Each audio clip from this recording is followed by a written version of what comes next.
Okay, shall I start the class? Please raise your Yes, hand sir. if you're okay with it. And the CRs, Yogita, Sharanya, and Gauri Lakshmi, you're all sending the attendance, no?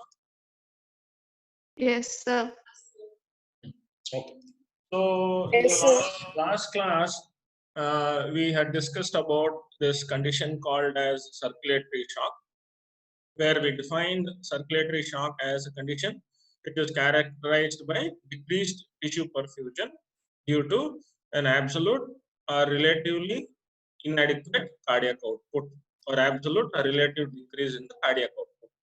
So based on the cause, we classified this circulatory shock as hypovolemic shock, um, distributive shock, cardiogenic shock, and obstructive shock. And I told you the examples for each one. Then we had a detailed discussion on the response of the body. So if you remember the cardiovascular regulatory mechanisms, when you try to correlate here, it becomes easy for you to understand the the response of the body. The response of the body, we called it as, we clubbed two words and called it. What is that response of the body called as to any shock? Neurohumoral response. Yeah, very good. We called it as neurohumoral response because there is an involvement of the nervous system, mainly the sympathetic system, and also you have hormones being released. Okay. Then we had a discussion in hypovolemic shock, hemorrhagic shock, the most common one, where we try to correlate the compensatory mechanism and the signs and symptoms. Remember the discussion? Say, for example, there is increased sympathetic discharge, so there is increased heart rate tachycardia. There is increased sympathetic discharge, there is cutaneous vasoconstriction, so there is a pale, cold, clammy skin. There is increased sympathetic discharge, so there is venoconstriction that is going to translocate blood back towards the heart, increase the cardiac output.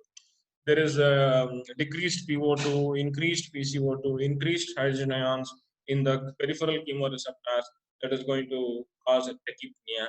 Then there is release of the hormones, angiotensin 2, aldosterone, epinephrine, norepinephrine. All that we had a detailed discussion.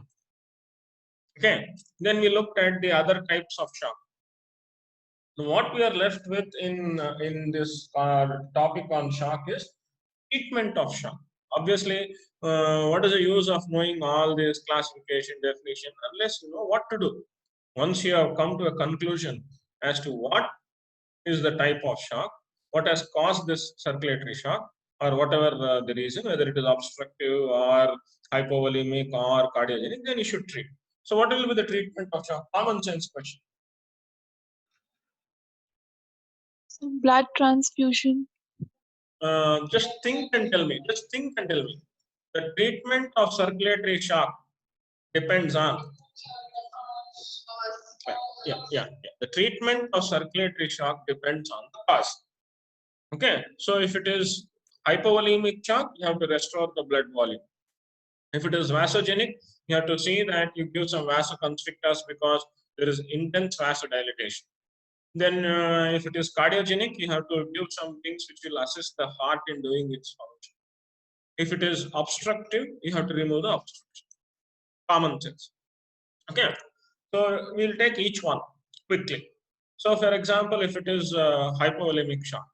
In hypovolemic shock, we have hemorrhagic, traumatic, surgical, burns, and other things. Okay.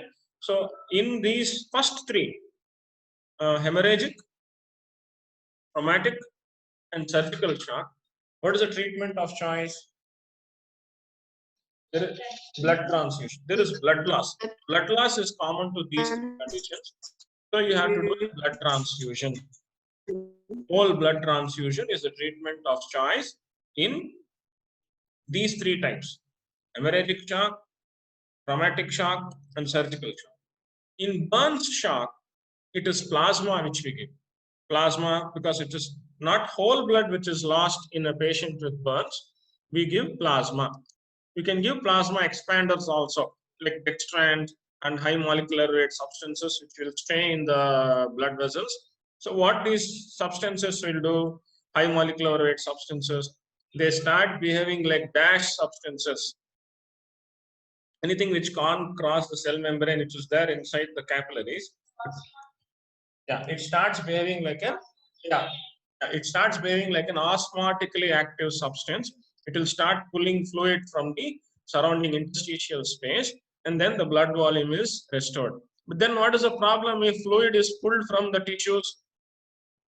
Tissues are going to suffer from dehydration. Okay, so when you give plasma expander, yeah, when you give plasma expanders, you should keep this in mind that even though the plasma expanders are offering a temporary solution, they are going to cause another serious problem of tissue dehydration. Okay, so in a patient with burns who is gone into circulatory shock, you must give plasma or albumin-rich solution infusion. Okay, but the preferred is plasma.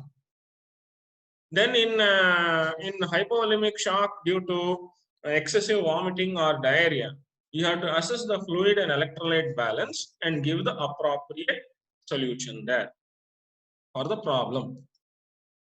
Okay, I hope you're writing down all this. In a patient with anaphylactic shock, norepinephrine is life-saving. Injecting norepinephrine is life-saving in a patient with anaphylactic shock. And it is not just by causing vasoconstriction. There is something else which that norepinephrine is doing, which is making it to be so useful in the treatment of a patient having an anaphylactic shock. Okay, so norepinephrine is a treatment of choice in a patient. What is anaphylaxis? Exaggerated secondary immune response. Widespread allergic response or a generalized, yeah, a generalized allergic response. That is what is called as anaphylaxis. So in a patient who is having this anaphylactic reaction, injecting norepinephrine is definitely of lot of use there. Yeah. Then in a patient with tension pneumothorax or cardiac tamponade, these two are, what did I tell about these two conditions? Tension pneumothorax and cardiac tamponade. Medical emergencies. Yeah, they are medical emergencies. Very quickly you have to diagnose and see that the air is let out from the pleural cavity and the blood is removed from the pericardial cavity. You just have to put a wide bore needle into the pleural cavity or into the pericardial cavity and remove the air and the blood which has collected. Life-saving procedures. There is a technique in which it is done, and that you have to follow. In a patient with cardiogenic shock, you have to give a treatment for the myocardial infarction and to give a support. And then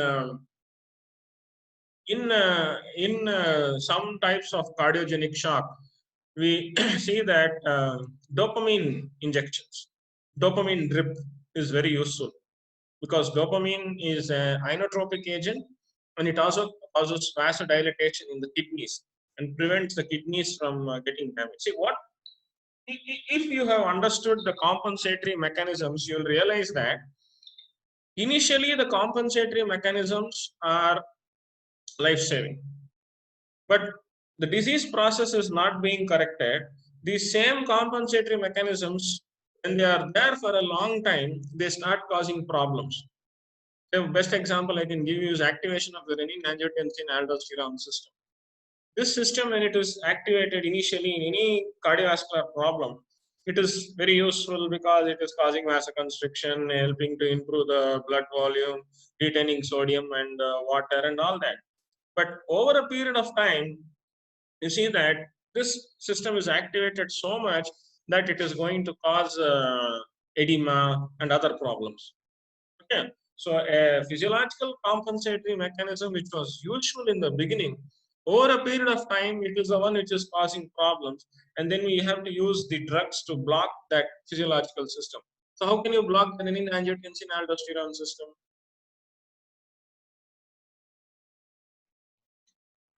By blocking angiotensin converting enzyme. Yeah, there are multiple points at which you can block. You can give ACE inhibitors, you can give angiotensin 2 receptor blockers. Okay. So finally, to summarize, treatment of circulatory shock depends on the cause of the shock. Whatever is the cause, you have to treat that. So if it is hypovolemia, you have to restore the blood volume. There also you have to be careful. In every patient, you can't give blood. Okay. So when there is hemorrhage, surgery, surgical shock, traumatic shock, giving blood is useful. In burn shock, you have to give plasma or plasma expanders. In dehydration due to excessive vomiting and diarrhea, we'll give the appropriate fluid and electrolytes have to be given. In vasodilation, there's distributive shock, giving norepinephrine and treating the other causes of very much use. Cardiogenic shock, you have to treat the appropriate cause. Obstructive shock, you have to relieve the obstruction. Okay, so this is the gist of the treatment of circulatory shock. To tell you something.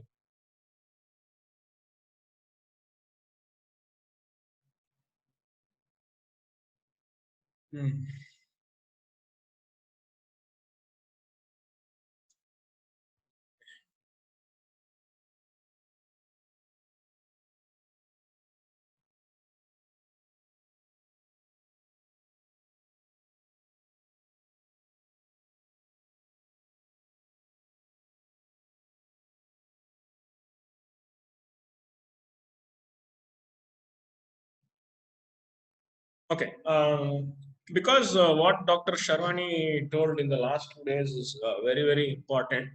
And unless you understand that and try to make a link with the general concepts in endocrinology throughout the other topics in endocrinology and reproductive system, you will not be able to make any head or tail unless you do that. I thought I'll just quickly, run through the basic concepts very quickly. And then maybe today, if time permits, or tomorrow, I'll start my discussion on the hypothalamus and pituitary gland, and then go on to the thyroid gland. Okay. So, first things first. What do you understand by the term endocrine? How was this word derived? Etymology of the word endocrine. Who will tell me?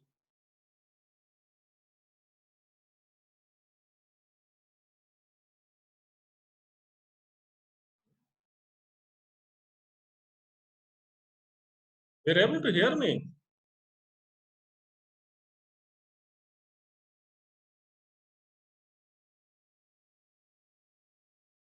What is the meaning of the word endocrine? Endo means what? Crine means what?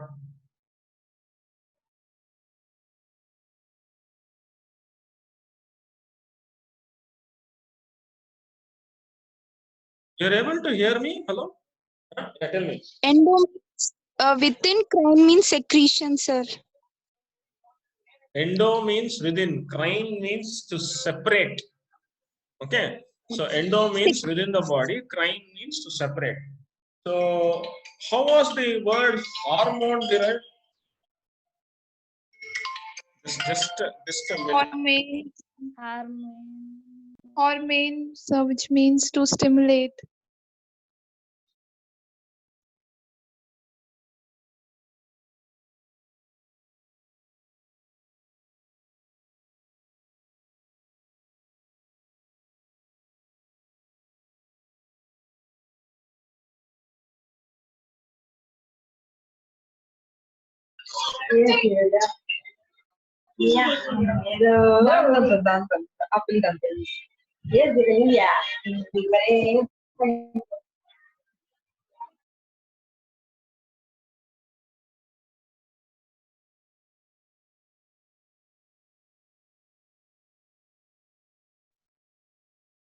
So endocrine, endo means within, crine means to sift or separate. So that is how this word was, endocrine was derived. Classically, the meaning of endocrine is secretion of a ductless gland. Okay. So here itself, I'll just try to see your knowledge. What do you mean by exocrine gland?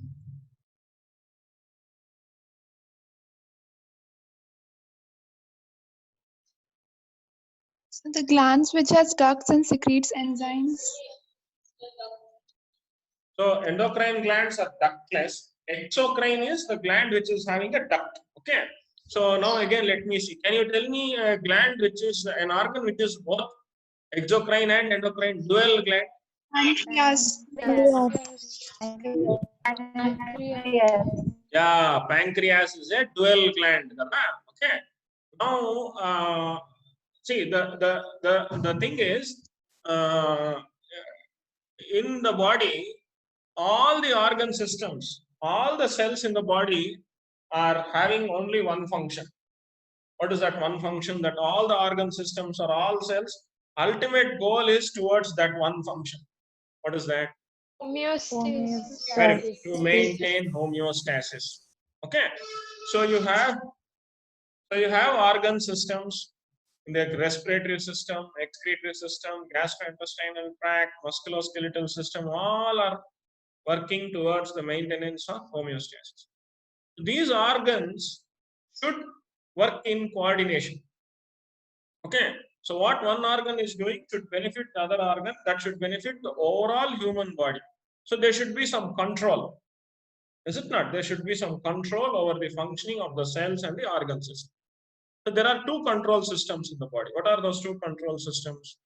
Neural and hormonal. One is a neural nervous control system, other is the hormonal control system. Why two systems? So one is rapid and the other takes some time. Be specific in your answer. One is rapid means which one is rapid? Nervous system Nervous is system. rapid and the endocrine Sometime. Yeah. system Okay. is So the nervous slow system response. is the nervous system is a rapid control system, whereas the other one, the endocrine system, is a slow control system. But please remember that these two are always in coordination. Okay. So in fact, the endocrine system is having lot of connections with the nervous system, so it is called as neuroendocrine system. Endocrine system, nervous system is also having connection with the immune system, so we call it as neuroendocrine immune system. So don't think of the endocrine system as an isolated control system. Okay, it is not an autonomous body in the human body. It's not an autonomous system. Okay, it is always acting in coordination with the nervous system, and it is also having it's acting in parallel with the immune system, right? So you told me the meaning of endocrine, you told me the meaning of exocrine. What do you mean by apocrine? Apocrine is when the secretions are pinched off from the cell. Along the secretions along with a little part of the cell is pinched off and secreted. Example is mammary glands. No, again, can you tell me again? Here, somebody told something. The secretions are pinched off from the cell Apocrine along with some glands part. are sweat glands which become active after puberty. They are there in the axilla and around the pubic region. Okay. So maybe there are other examples of apocrine glands, like somebody told mammary gland also is an apocrine gland. Then what is eccrine gland? Eccrine secretion.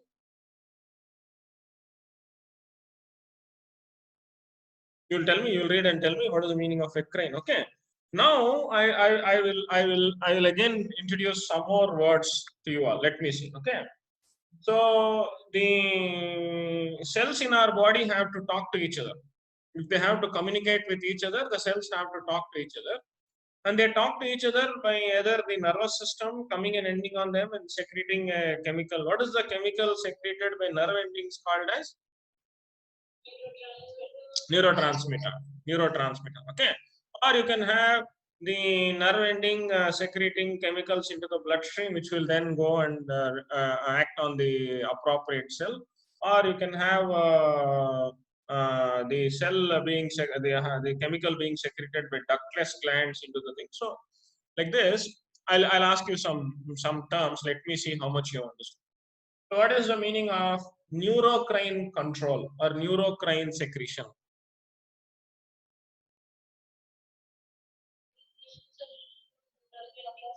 Be specific in your answer. Don't just say secretions from nerve ending. Be specific.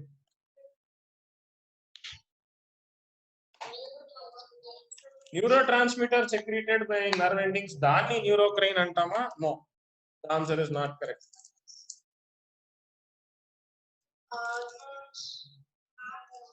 Hormones secreted by nerve endings into the bloodstream. Hormones secreted by nerve endings into the bloodstream. These hormones are transported by the blood and they go and reach the target organ and bring about an action. Neurocrine. Endocrine, you already know. What is paracrine?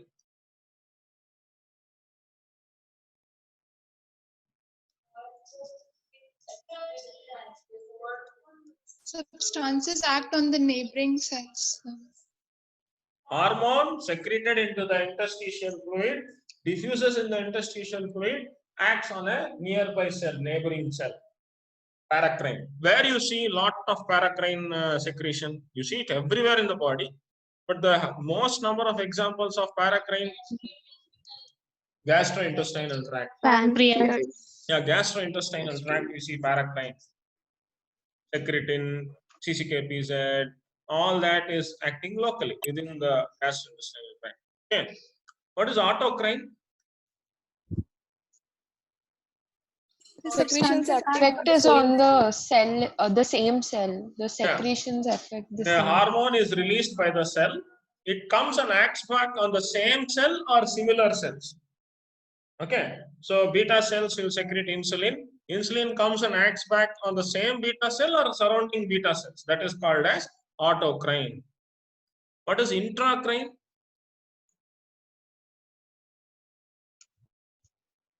Common sense. Huh? Yeah. Hormone secreted within the cell acts within itself. It's not secreted out. Intracrine. Okay. Any other crine remaining? Not crine. Crine. C-R-I-N-E. Huh? Juxtacrine. Juxtacrine. What is juxtacrine? Two adjacent cells are connected by receptors, transforming growth factor beta. That is one example for juxtacrine. One example which has been told in CVS and in GIT and in blood vessels. Or juxtacrine.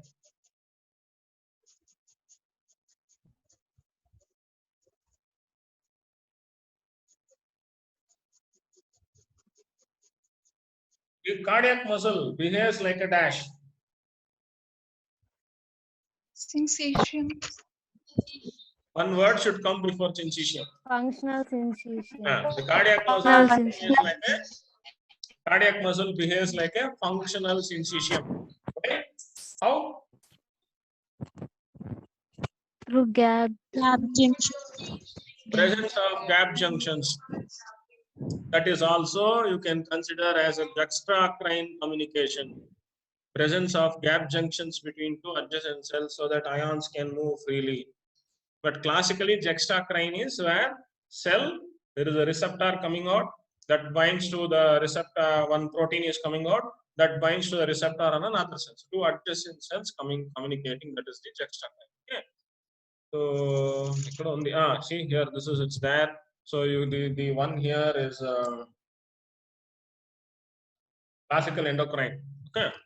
So you have a ductless gland secreting into the blood, transported, acts on the ants or the another cell which is far away. Then you have paracrine. So cell secretes into the interstitial space, and from there it is acting on the neighboring cell. Then the next one you have the autocrine. Hormone is released, acts back on the same cell or similar cells. Then you have intracrine. Intracrine, where cell is secreting within the cell itself, that chemical is acting and bringing about changes. That is the intracrine. And what is not shown here, neurocrine and juxtacrine is not shown. Can you give me an example of neurocrine secretion? Sir, hypothalamic Hypothalamic secretion, releasing hormone. Anything else? Hypothalamic releasing hormones. Anything else? Yeah, very good. Oxytocin and vasopressin are probably the best known neurocrine secretions. Okay, so oxytocin and the vasopressin are probably the best known. The vasopressin and antidiuretic. So oxytocin and vasopressin are probably the best known neurocrine secretion. Okay. So now we will look at the endocrine glands. Okay. The endocrine, classical endocrine glands, you have, they are separated at, they are not all present together. Okay. They are widespread. They are derived from different embryological structures in the body, but they all are connected to each other by the hormones they are secreting, right? So this is showing you the classical endocrine glands. Okay. Now, which gland is called as the master endocrine gland? Pituitary gland. Pituitary gland, sir. Then which gland is Hypothalamus. controlling the pituitary? Hypothalamus. So దేన్ని చెప్పాలా master endocrine gland అని? Hypothalamus. If you ask me, the master endocrine gland is the hypothalamus. Okay, this is like, yeah, this is like the standard joke I am always telling you. So when somebody asks you, even in the government records, they'll enter Inti Yajmani Avaru, who is the head of the family? Who is the head of the family? Father is the head of the family. Ani cheptam. Father. We tell father, but we all know the truth. Huh? We know the real power is with the mother. Okay. So here also we say pituitary is the master endocrine gland, but actually there is something above the pituitary which is controlling its function. That is the hypothalamus. Okay. So it is worthwhile you quickly run through these glands and the hormones which are secreted by these glands.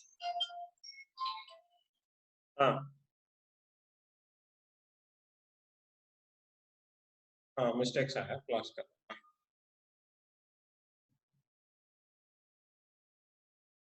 So hypothalamus.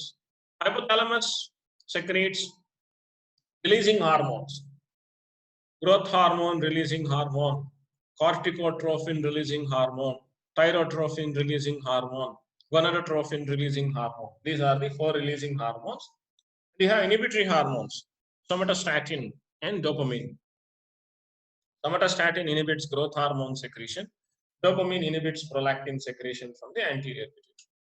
And then you also have the hormones which are synthesized in the hypothalamus, transported and stored in the nerve endings which are present in the posterior pituitary, and secreted by the posterior pituitary. Technically speaking, they are synthesized in the hypothalamus, but stored and released in the posterior pituitary.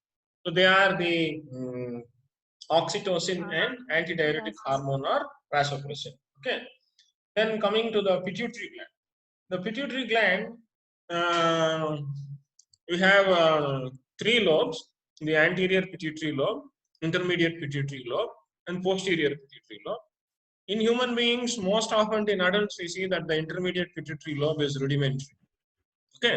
So for all practical purposes, there are only 2 lobes there. So one is the anterior pituitary lobe, other one is the posterior pituitary lobe. The anterior pituitary lobe secretes 6 hormones plus 1. The 6 hormones secreted by the anterior pituitary are ACTH, TSH, you should know the full form: adrenocorticotropic hormone, thyroid stimulating hormone, luteinizing hormone, follicle stimulating hormone, prolactin, and growth hormone. Nowadays, they are also including melanocyte stimulating hormone. 6 plus 1. What is common to all these hormones? All these hormones are dash hormones. Stimulating hormone. Protein hormones. Stimulatory. All these hormones are protein hormones. Okay. It is very important for you all to remember the structure, chemical nature of the hormone. If you remember the chemical nature of the hormone, you will be able to tell so many things. One, in the plasma, whether it is having a binding protein. Binding proteins you usually don't see for protein hormones. Usually we don't see. There are some exceptions. You will be also able to predict where the receptor is present for the proteins and peptides. Where it is present? Cell membrane. The receptor for the protein hormones is almost always present in the cell membrane of the target cell. Obviously, it is so big, and it is ఏమంటారండి ఏమంటారు Lipophobic. lipophobic. It's not lipophilic. Okay. It cannot cross the cell membrane. Proteins cannot cross the cell membrane. They are very big. So the receptors for these protein hormones must be present in the cell membrane. So if there are cell membrane receptors means, then you can go on predicting, a little bit common sense, you can go on predicting the next intracellular cascade of events which is going to happen. Okay. One word, key word here in the entire endocrinology, reproductive system, everywhere. Signal transduction. Please, have you come across this word? Signal transduction. A word ni raskoni, a term ni raskoni, you tell me in the next class. What is the meaning of this word signal transduction? Okay. After this class, immediately after 5 minutes, you please come on again. I'll take other class for another 10-15 minutes. Okay, and I'll finish it. Right? Okay. So this is about the anterior and posterior. Posterior pituitary, already told you, 2 hormones, ADH and oxytocin. Then in the thyroid, there are actually 2 glands. Gland in gland is there. What is that gland inside the thyroid gland? Parathyroid gland. Parathyroid gland. Okay. So parathyroid gland secretes one hormone called as parathormone or parathyroid hormone. Then thyroid gland secretes 3 hormones: T3, T4, calcitonin. T3 is called as triiodothyronine. T4 is tetraiodothyronine or thyroxine, and calcitonin. Okay. Then the pancreas. The endocrine function is present in clusters of cells, islets. They are called as islets of Langerhans. There are again 4 types of cells there. They secrete insulin, glucagon, somatostatin, and one is missing here. What is the one missing here? There is one hormone missing here. Roll number 54. Now you please close your video. Pancreatic polypeptide is missing here. Okay, pancreatic polypeptide. Then in the adrenal glands, again there are 2. Adrenal gland lo rend endocrine glands unnai. What are the 2 endocrine glands in the adrenal glands? Adrenal medulla and cortex. Outer cortex and inner medulla. Outer cortex is again divided into 3 layers: zona glomerulosa, zona fasciculata, zona reticularis. Zona glomerulosa secretes mineralocorticoids, mainly aldosterone.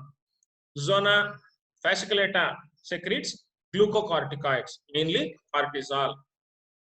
And zona reticularis secretes adrenal androgens, dehydroepiandrosterone, androstenedione. Okay. And then the adrenal medulla, you should remember those names: dehydroandrosterone and androepisterone. Please go back and look at those names. Okay. And then in the adrenal medulla, you have secretion called as catecholamines. Name the catecholamines. Epinephrine or epinephrine? Dopamine. Dopamine. Epinephrine, norepinephrine, and dopamine. Okay. Then you have the gonads. In males, testis secretes testosterone and so many other hormones like inhibin and all that. And ovaries secretes estrogen and progesterone and inhibin. Okay. Which hormones are absolutely essential for life?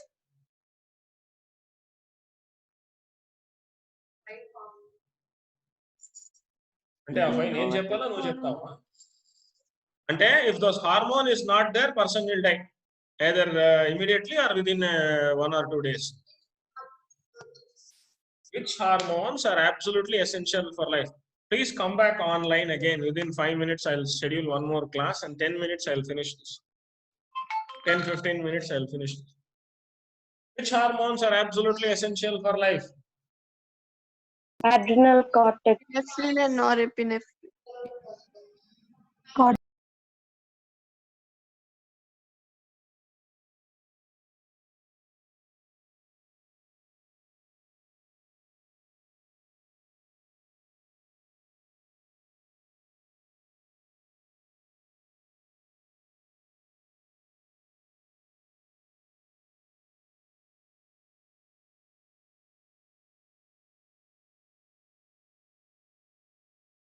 Okay, so you can see that the attendance has dropped because maybe we are nearing lunchtime. Huh? Anyway, shall I start the class?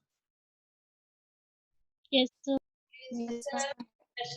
Yeah. Yes, So we discussed about some terms: neurocrine, endocrine, paracrine, autocrine, juxtacrine, intracrine. Then we saw the meaning of the word endocrine, and endo means within, crine means to separate or shift. Hormone means to stimulate or set into motion. Okay. Which was the first hormone to be discovered? Secretin. Who discovered this? Starling. Darling. Starling. Our darling in physiology. Okay, so Starling and Bayliss in 1902 they discovered this hormone secretin in the GIT, and then the whole concept of hormone and endocrine system was started. The whole new branch was started because of their discovery there. Okay, so this is the list. Now these are the only structures which are secreting hormones. True or false? False. So can you tell me some other structures which are secreting the hormones? So placenta. Placenta. Okay, very good. Placenta secretes hormones, but that is only in females. That too in a special situation, amazing condition called as pregnancy. Placenta is formed and it is secreted.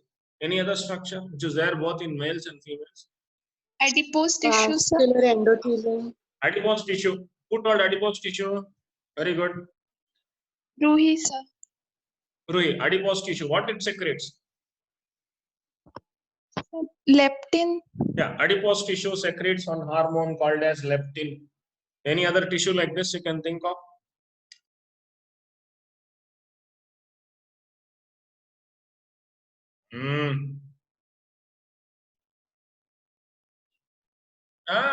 Kidneys. Kidneys are secreting hormones. Name the hormones secreted by the kidneys. Erythropoietin, renin. Renin. Then activation of one hormone. Which is that activation of which hormone takes place? Vitamin D. Vitamin D3. Huh? Vitamin D. Sir, heart. Where the 1 hydroxylation takes place, where the 25 hydroxylation takes place. Sir, liver. 1 hydroxylation. And 25 in kidneys. Yeah, so 125 dihydroxycholecalciferol are the most active form of vitamin D3. That is also a hormone. When it is not formed in one place, first some reaction must happen in the skin, then it must go to the kidney, then we go to the liver, and then I don't know whether it was the sequence correct. Then only it is going to be an active form. Okay. Any other structure which is secreting hormones? Bah. Heart, sir. Bah. Heart secretes a hormone. Which one? Atrial natriuretic Peptide. One more. In another organ. Huh? Lungs. Which hormone lungs are secreting? Prostaglandins are present throughout the body. Throughout the body, you have prostaglandins being secreted. Okay. Anything else? Somewhere, some structure in the brain. Pineal glands. Yeah, pineal gland secretes melatonin. Pineal gland secretes a hormone called as melatonin. Heart secretes atrial natriuretic peptide. kidney secrete erythropoietin and vitamin D, and the renin active form. Liver is also involved in the activation. Most often we see that hormones are inactivated and removed in the liver, but this one hormone activation takes place, that is the vitamin D3.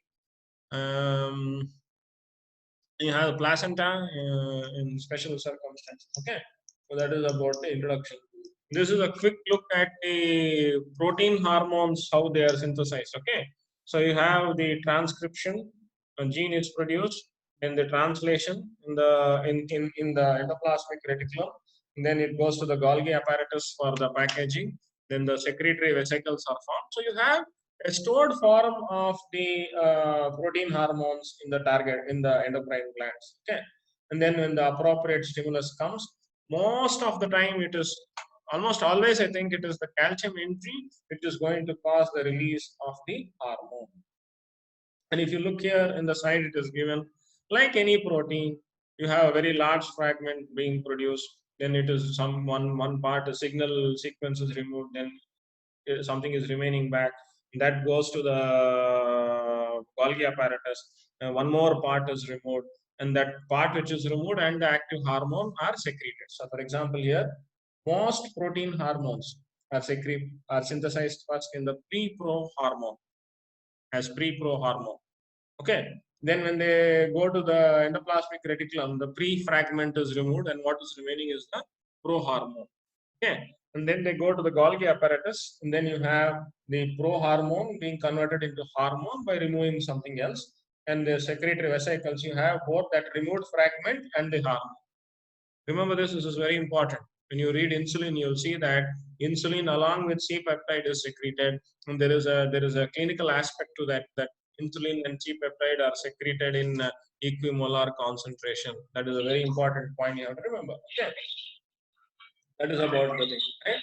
And what about steroid? What is the other hormone? The steroid hormones. Steroid hormones are all derived from cholesterol. So they have one common ring called as CPP ring, cyclopentanoperhydrophenanthrene ring is there, common to the steroid hormones, vitamin D, vitamin D3. Okay, so steroid hormones will cross the cell membrane, and the receptor for steroid hormones will be present inside the cytoplasm or on the nucleus. Very important. You should know that. You should remember that. Okay. Then you have hormones which are derived from amines. Single amino acid they are derived. Tyrosine they are derived from. So you have the epinephrine, norepinephrine, dopamine, and you also have thyroid hormones. Okay. Thyroid hormone is behaving different. Even though it is derived from an amino acid, functionally it is behaving like a steroid hormone in the sense that it is entering into the cell. So how it is entering into the cell is because of a special transport mechanism in the cell membrane of the target cells. If they say no, that is the current concept. It is entering into the cell, and the receptor for thyroid hormone is not present on the cell membrane. Because it is entering into the cell, the receptor for thyroid hormone is present in the nucleus. Then you have a retinoic acid also. There is one compound called as retinoic acid. That one also, the even though it is not a hormone, just for sake of completion, I'm telling you that, right? So you should remember, for all hormones, what is their chemistry, chemical nature, whether it is a protein derived from amines or whether it is a steroid hormone. So that will tell you whether it is there in the free form, in the bound form, and whether the receptor is present on the cell membrane, whether it is present inside the cytoplasm or on the nucleus. Okay. So for all endocrine this thing, you can just break it up into three components. Entire endocrine system into three components. One is the endocrine gland, which is the source for a particular hormone. The second is the actual secretion, that is the hormone. The third one is the target cell. One common sense question. For a hormone to bring about a receptor on the target cell, what should be present on the target cell?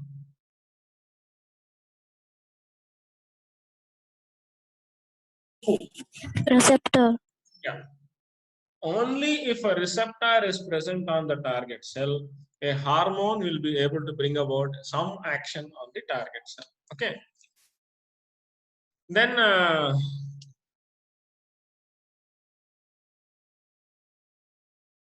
Some hormones, even though they are proteins, carbohydrate can be added to them. Then these are called as glycoproteins like TSH, FSH, LH, HCG. They are all glycoproteins. Okay.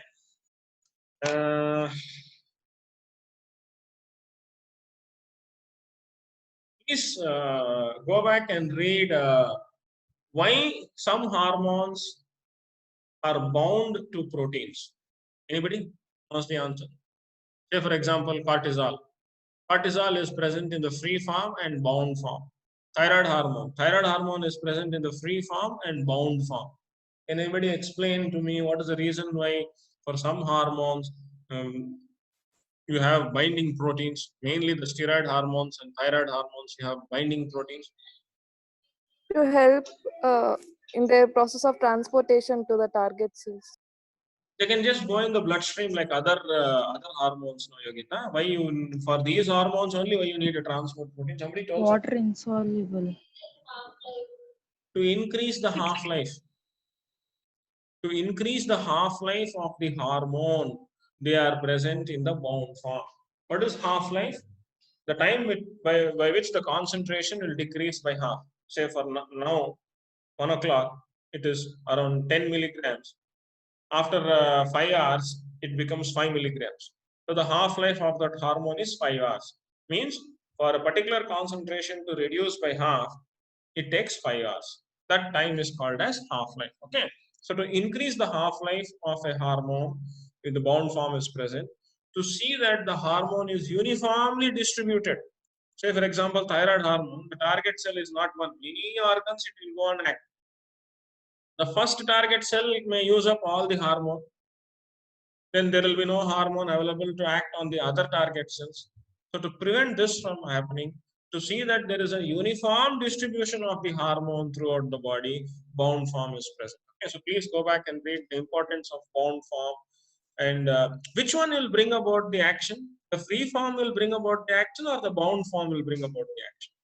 Free form. Free form. Okay. Now, supposing a lady becomes pregnant. So what happens in pregnancy is a lot of secretion of estrogen and progesterone from the placenta. The estrogen will go and stimulate the liver, secrete more of cortisol binding globulin. So what will happen is cortisol binding globulin will start binding more with the free globulin, free cortisol, and free cortisol level will decrease. So even though the total cortisol is normal, the free cortisol has decreased, and then the person may have the signs and symptoms of hypocortisolemia, decreased cortisol levels. This is prevented by the stimulation of the hypothalamus. The low cortisol will stimulate hypothalamus to secrete CRH, corticotrophin releasing hormone, which will stimulate the anterior pituitary to secrete more of ACTH. ACTH will stimulate the adrenal gland to secrete more of cortisol, and more cortisol is produced. Ultimately, a new equilibrium is reached where the free cortisol is normal, bound cortisol is more, total cortisol is more. Total is both bound and free form, but the person is normal. He is not having signs and symptoms of hypercortisolemia. He is not, that pregnant woman will not have signs and symptoms of excess cortisol. Point I'm trying to stress here is, it is the free form of the hormone which is important. Whenever we measure in clinical laboratory a hormone which is circulating in the bound form, we are going to see whether the free form is normal. Then we'll see whether the total is normal. If the total is increased but free form is normal, still it is normal only. Then we'll try to look for reasons as to why the total is increased. Binding protein is increased because something has stimulated the liver to secrete more of the binding protein. So did you understand this concept? You'll come across this when they teach you about cortisol, when I teach you about thyroid and all that, you will understand. That is the importance of the bound form. Okay. Then how is the hormone removed from the body? So mainly it is by the liver and kidney that a hormone is metabolized and removed from the body once its action is over. Okay, so in the kidneys you have two types of processing: phase 1 processing and phase 2 processing. Phase 1 processing is either hydroxylation or oxidation of that hormone. Phase 2 processing is where glucuronide is added, glucuronidization, or it is reduced with glutathione and so on. And then basically you're trying to make it water soluble and degrade the hormone and remove it. And kidneys are ultimately going to excrete it out. So whenever you are estimating a hormone level, you should see whether the person's kidney function is normal, liver function is normal. There is no condition which is going to stimulate the kidney, the liver to produce more of the binding protein if the hormone is circulating in the bond form. This concept must be there in your brain. We assess whether a hormone is normal by measuring the free form of the hormone, and that may not be correct. Just by taking a single measurement of thyroid hormone at one particular day or cortisol at one particular time of the day and telling, okay, it is normal. No, because the hormone secretion changes. Some hormones have got diurnal rhythm, circadian rhythm, nutrition, the stress the person is having, the metabolic rate, whether the kidneys are excreting normal, the liver is functioning normal, all this will determine. So that is why we have special tests in some cases. If you go to the endocrinology department in our institute, see they have suppression tests, stimulatory tests. They are more specific ways of assessing whether a hormone is being secreted properly or not. And the biggest problem in measuring hormone, what is the biggest problem in measuring the hormone levels? They are Very present in less 5 Concentration kilograms. is very low. Their concentration is in the range of 10 to the power of -7 to 10 to the power of -12 moles. Very low concentration. So you need special techniques. Special techniques are needed to measure the hormone levels. What is that special technique? Radio immunoassay. Yeah, radioimmunoassay. Now you have Yes. ELISA also for many hormones. Okay, so you need a special way of measuring the hormone, right? Then I'll just stop by. Okay, receptors. Right? The receptors. When you use the word receptor, you should be little careful. Okay. Usually, the term receptor refers to a transmembrane protein molecule which is present in the cell membrane. Transmembrane protein molecule means it is. If you imagine my finger to be the cell membrane, entire thickness. This is the transmembrane protein. Throughout the thickness of the cell membrane, it is spanning, like it is shown in the diagram. See, this is a receptor. This is a cell membrane. Throughout the thickness, it is crossing. Okay, so a receptor is a transmembrane protein which binds to a ligand. The ligand may be an agonist or an antagonist. Ligand can be a hormone or a neurotransmitter. Okay, so basically, a receptor is a transmembrane protein. Slightly I'll modify. In endocrinology, the receptor need not always be present in the cell membrane. It can be also present in the cytoplasm and on the nucleus. It can also be present in the cytoplasm and on the nucleus for steroid hormones and thyroid hormones and for that compound called as retinoic acid. Yeah. In nervous system, you will hear one word, sensory receptor. Sensory receptors are modified nerve endings which function as biological transducers, converting various forms of energy into action potentials. Best example I can give you is in the retina, you have some receptors. What are they? For light.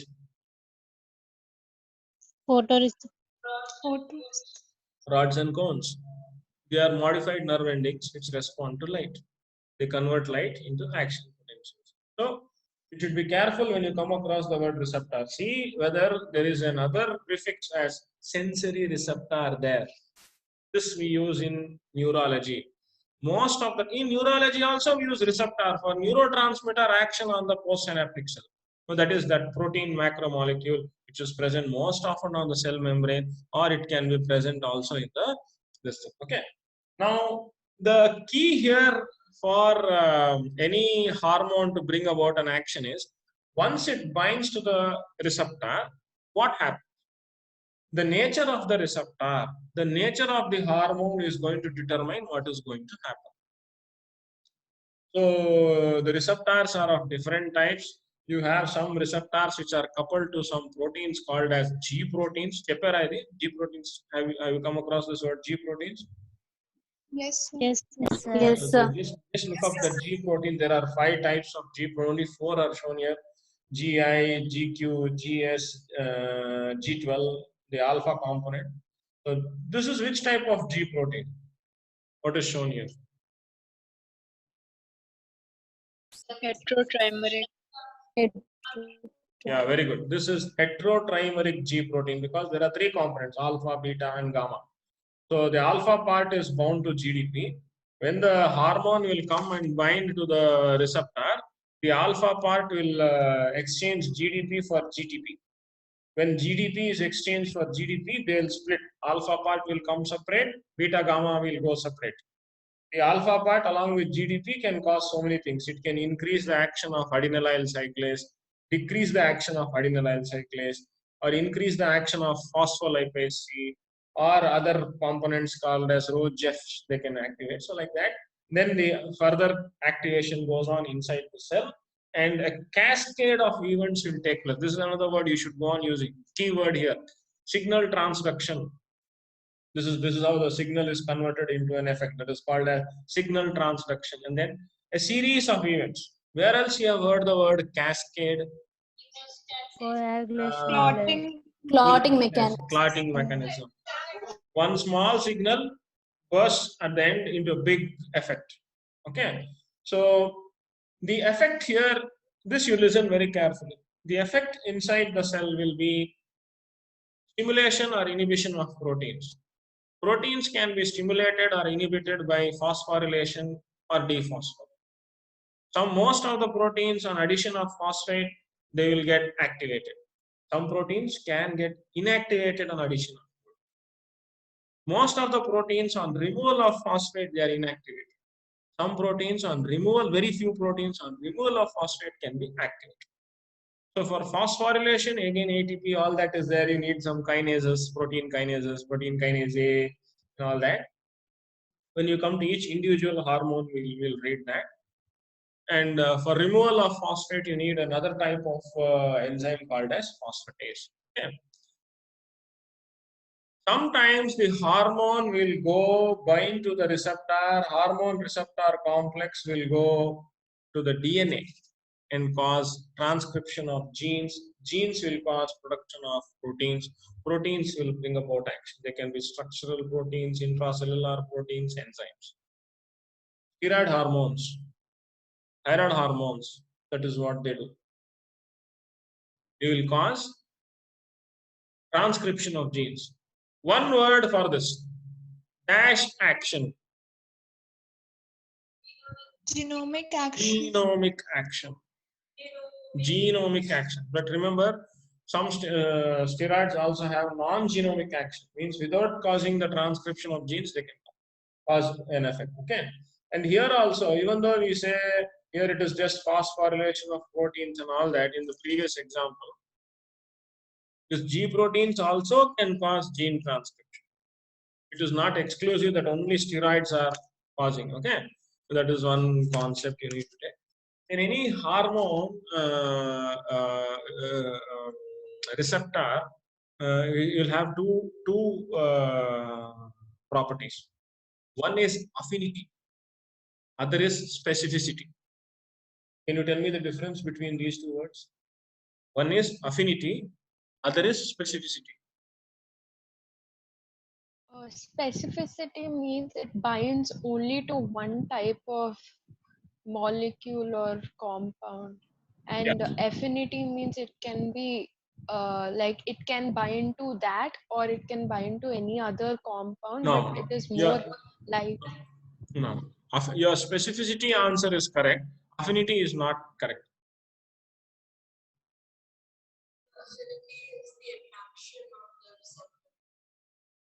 Okay. Okay, good. Okay, so affinity, we can also remember it as love or affinity. How tightly a receptor binds with the hormone, how quickly it associates and dissociates. The rate of association or dissociation, that is called as affinity. Specificity means there are 3-4 hormones with the same structure, but it will bind only to one particular hormone. In spite of 3-4 being there to confuse it, always it will bind particularly to only one hormone. That is called as specificity. This ability to differentiate when there are more than 2 or 3 compounds or hormones with a similar structure, it is ignoring the other ones and binding to one particular one. That is called as specificity. Okay. And please go back and read up about desensitization of receptors, upregulation of receptors, downregulation of receptors, receptor resistance. Can you give an example of a disease which is because of receptor resistance? Means hormone is there. Hormone is. Diabetes type 2. Let me complete. Hormone is there. Nephrogenic. Receptor is there, but receptor is not responding to the hormone because of some other chemicals or antagonists or some chemical modification of the receptor. Receptor is not responding. Somebody told the answer. Diabetes mellitus, type 2 diabetes mellitus, receptor disease. Because of the obesity, you have chemicals which are interfering with the hormone receptor interaction, not allowing the things to go as smoothly as possible. Endocrinology is one system where the more you go deeply, the less you feel you know. If you understood that all these concepts now, you would have understood by now that things can go wrong at many places. Hormone synthesis can become abnormal. Hormone release can be increased or decreased. Any endocrine hormone, that is the only thing that can happen. Either there is an excess of the hormone or there is a decrease of the hormone. But it may not be because the hormone actual amount being less or more. Okay, so actually hormone being secreted more or less can happen. Receptors may be abnormal. Hormone is there, less number of receptors are there. Again, it will be like a deficiency. Or you have agonist and antagonist acting on the receptor. Hormone is normal or less. Some antibodies are there. They are coming and blocking the receptor. This happens in thyroid. You have blockers for the receptors, you get hypothyroidism. Whereas you have antibodies which will come and act on the receptor and stimulate it, you can have hyperthyroidism, Graves' disease. Okay, so like that. And then you can have abnormalities in the cascade. Signal transduction, you can have G proteins can be abnormal. The other intracellular events which are supposed to take place normally, there some abnormality can happen. Okay, so with this basic thing, I'll stop this class. Please go back and read about the basics, general concepts in endocrinology. So these terms: endocrine, paracrine, neurocrine, autocrine, juxtacrine, intracrine. These words. What is a hormone? What are the other organs which can secrete apart from the classical endocrine glands? What are the other hormones, the other organs or tissues which can secrete hormones? For a hormone to act, there should be a receptor. Once the receptor hormone binds with the receptor, a series of events should take place. That is called a signal transduction. A cascade is happening. Then, depending on the chemical structure of the hormone, the location of the receptor is there. So you have genomic action and non-genomic action. What is the difference between the two? Just go back and read. For a first-year MBBS student, how much is it? So the next class on maybe I think Tuesday, I'll start with hypothalamus and anterior pituitary. Sunil was supposed to take this because of some other COVID